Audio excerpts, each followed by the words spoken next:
Hello बच्चों, चलिए प्रश्न को पढ़ते हैं। कांच है एक, विकल्प पहला द्रव, विकल्प दूसरा ठोस, विकल्प तीसरा अतिशीतित द्रव और विकल्प चौथा पारदर्शी कार्बनिक बहुलक।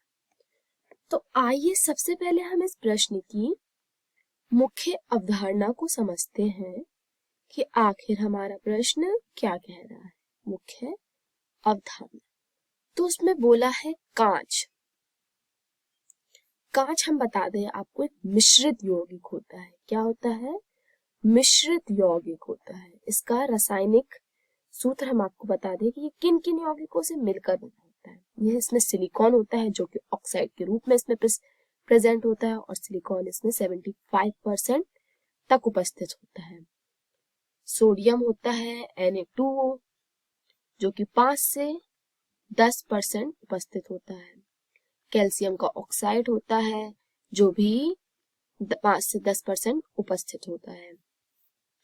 हम जब आपको बता दें, जब इन सभी यौगिकों को हम उच्च ताप पर गर्म करते हैं तो हमें कांच का निर्माण होता है। कैसे? जब हम इसको उच्च ताप पर गर्म करते हैं तो जो अवस्था में मिलती है वो द्रव अवस्था होती है। उस अवस्था को ठंडा करने पर क्या, जो उच्च ताप पर जो अवस्था में मिलती है वो द्रव अवस्था होती है। जब उस अवस्था को हम ठंडा करेंगे तो वो हमें ठोस की तरह वो जम जाता है। तो उस अवस्था को हम कहते हैं अति शीतित द्रव।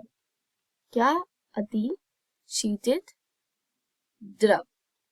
अतः उच्च ताप पर यह द्रव की तरह व्यवहार करता है और निम्न ताप पर यह ठोस की तरह व्यवहार करता है। तो इसकी अवस्था हो गई अति शीतित द्रव। तो आइए हम इसको विकल्पों में देखें। द्रव, तो यह विकल्प हमारा गलत है क्योंकि यह उच्च ताप पर द्रव की तरह व्यवहार तो करता है, लेकिन इस द्रव को हम क्या कहते हैं? अति शीतित द्रव। तो हमारा विकल्प पहला गलत होगा। ठोस यह औद्योगिक अभिक्रिया में आखिरी में प्राप्त होता है, अतः हमें ये विकल्प दूसरा भी गलत होगा। अति शीतित द्रव, अभी हमने बताया कि इसकी अवस्था अति शीतित द्रव होती है उच्च ताप पर, जो कि ठंडा करने पर हमें मिलती है। तो हमारा विकल्प तीसरा सही उत्तर। एक बार चौथा हम देख ले, पारदर्शी कार्बनिक बहुलक। यह इसका गुण है, ये इस प्रकार का नहीं होता है। तो हमारा विकल्प चौथा भी गलत होगा। तो हमारा विकल्प तीसरा सही उत्तर होगा। आशा करती हूँ आप सभी को मेरा समझाया हुआ प्रश्न समझ आया होगा। धन्यवाद।